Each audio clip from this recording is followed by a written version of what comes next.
তো বন্ধুরা দেখো, চর্বি নিয়ে নিয়েছি, বেশ খানিকটা পরিমাণ মতো চর্বি নিয়েছি।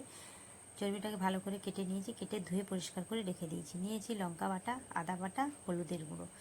তো এবারে কড়াই তেল দিয়ে দিয়েছি।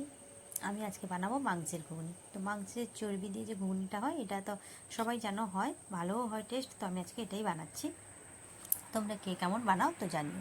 তো আমি তেল দিয়ে দিচ্ছি, তেল দিয়ে তার মধ্যে তেজপাতা দুটো দিয়ে আমি রসুন থেতো করে রেখেছিলাম, রসুন দিয়ে দিয়েছি। রসুনটাকে একটু করে ভাজা ভাজা ভাজা করে নেব 1-1.5 মিনিট। তারপরে আমি দিয়ে দিয়েছি পরিমাণ মতো কাটা পেঁয়াজ। কাটা পেঁয়াজের পরিমাণটা একটু বেশিই দেবো।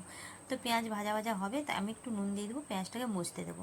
নুনটা আমার অলরেডি মটরে দেওয়া ছিল, ওই কারণে আমাকে একটু ভাবনা চিন্তা করে পেঁয়াজটায় নুনটা দিতে হবে।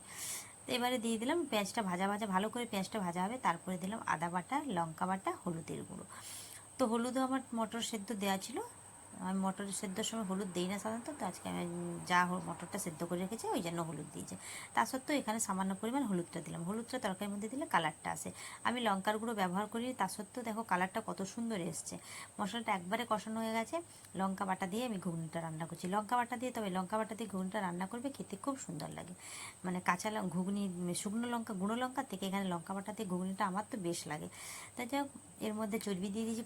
চর্বিটা যে ধুয়ে রেখেছিলাম, চর্বিটা দিয়ে দিয়েছি। তো আমি এইভাবে মাংসের ঘুগনিটা এইভাবেই রান্না করি।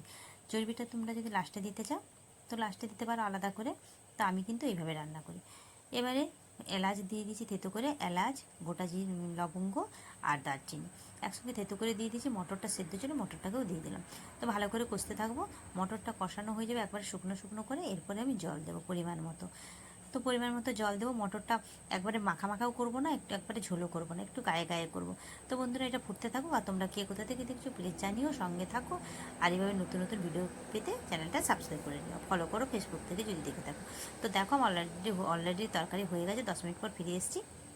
তো তরকারি হয়ে যাওয়ার পর আমি কিন্তু, মানে যখন ফুটছিল নামানোর সময়, তখন আমি কিন্তু আবার একটু গরম মশলা দিয়ে দিয়েছি, দিয়ে ঢাকা দিয়ে রাখছিলাম। 10 মিনিটের পর কালারটা কত সুন্দর এসেছে দেখছো, দেখতেই পাচ্ছ তোমরা। তো বন্ধুরা, এইভাবে বানিয়ে তোমরাও কেউ। আজকে কিন্তু ভিডিওটা এখানে শেষ করছি। বাই।